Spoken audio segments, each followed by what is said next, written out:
Guys, welcome to Surreal Beauty, where we talk books, blogs, and fashion.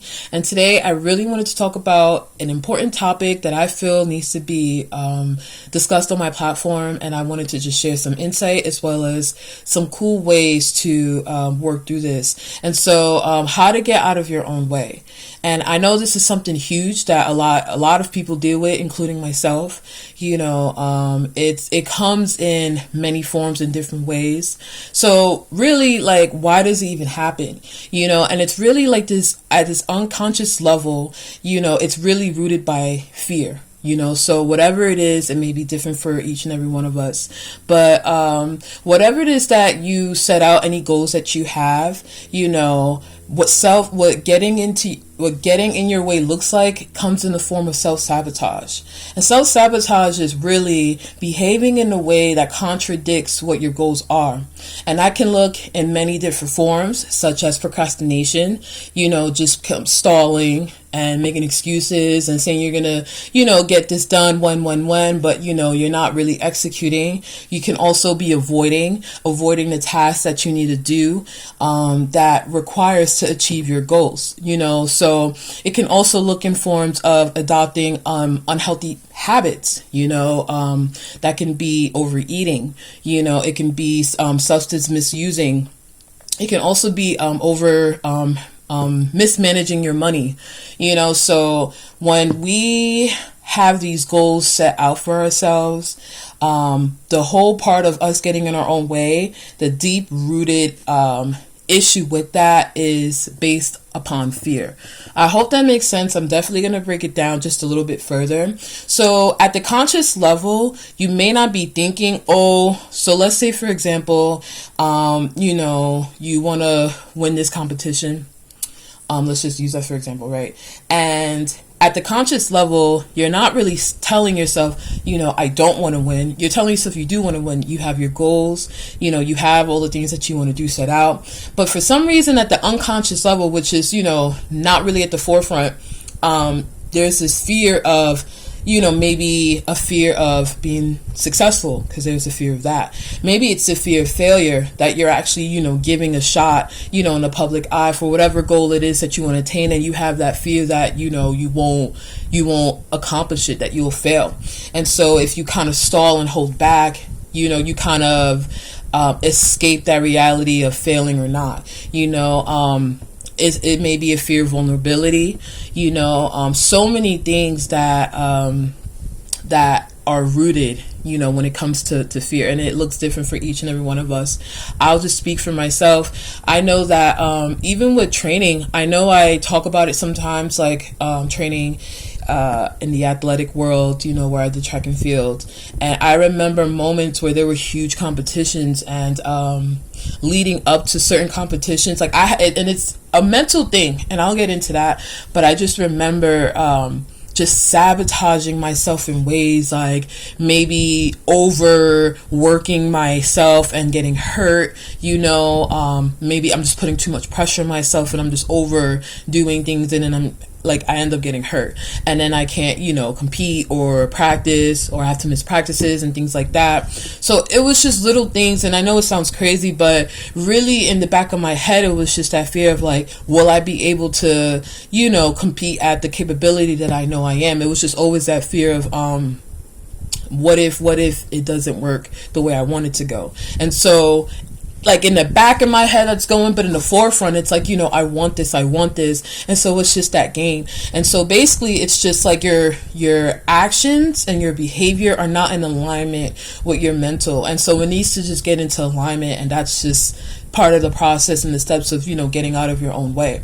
So yes, I hope that makes a little bit more sense. And basically parts of this, the process and overcoming this, is basically changing your internal guide. So I know that may be a little bit foreign to hear that, but so how I was just saying earlier with the unconscious mind, and how fear is rooted in there, which is whatever it is at the subconscious or the unconscious level, it's really what drives us, So even though we're consciously thinking one thing, what's really deeply rooted in us, that is what dictates dictates our actions and behaviors. So we really have to get on that level, on that deeper level beyond the surface, where we can really change that narrative, change that foundation of fear, and turn it out, and change it into something that is much more positive.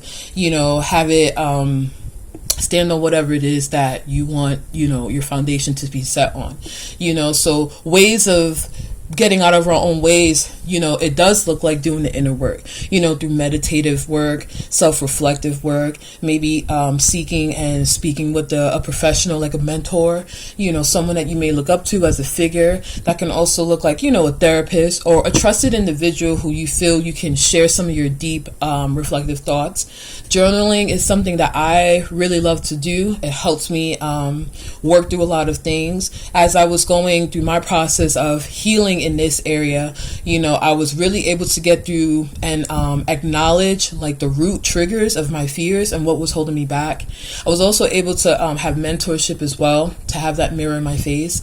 So I'm a huge advocate for that, especially journaling, because I know maybe there isn't immediate access to someone, but yes, journaling is like super good because you can just like read and just look at your thoughts, And so, just to kind of close it up, some of the things in addition to doing the inner healing work is breaking bad habits, whatever that can be, little things that that really are contradicting you from achieving your goals. Only you know what that is, but really anything that you feel is getting in the way of achieving your goals, just having that discipline to break those bad habits. Identifying your strengths is a great way to get out of your own way. I think a lot of times we don't give ourselves enough credit. We don't pay attention to how amazing we are. So sometimes if we just even if you write down on a list and put it up on your computer screen, or maybe you have it by your mirror where you're getting ready every day and you can see it and look at, I have these qualities and I'm strong in these areas, and acknowledging that, so to feel proud of yourself. But also you want to be able to acknowledge your weaknesses and your shortcomings as well. You want to know that where you fall short at. So definitely being able to acknowledge those so that you can work on them and strengthen them as well. And last but not, we have a few more. I'm looking at my list. So I just say, follow your intuition, which is also how I was saying a bit earlier, when you're tapping in and resetting, at that unconscious level, and that is what will help you become more in tune with yourself. That is what I would say is truly the biggest part in all of this. Yes. And I talk about this a bit in my book, How to Be a Rich Bitch. It is available at Surreal Beauty. I have the link below at my shop, so definitely check it out. So yes, another thing, stop making excuses. Don't make excuses. Just get it done. Excuses, they don't live here. They can't live here. When you're trying to accomplish your goals, it's just get it done. And then, another huge thing, something that I had to learn to stop doing big time, is to stop comparing yourself to other people. Other people's journey is different from yours. We are on unique, different paths. Whatever someone else has going on has something to do with you. Focus on you and getting yours, and you'll be all right, So these are kind of some of them, not all of them. There's a lot more, but these are just some of the key highlights that I thought were super important, because I could also relate to them as well, as far as how to get out of your own way. So guys, I really hope you were able to take something away from this video. And again, you can get so much more information on my site. I have some blogs and some books available, some ebooks also. So yes, definitely leave your comments, subscribe, and I'll have some more videos coming soon. Bye.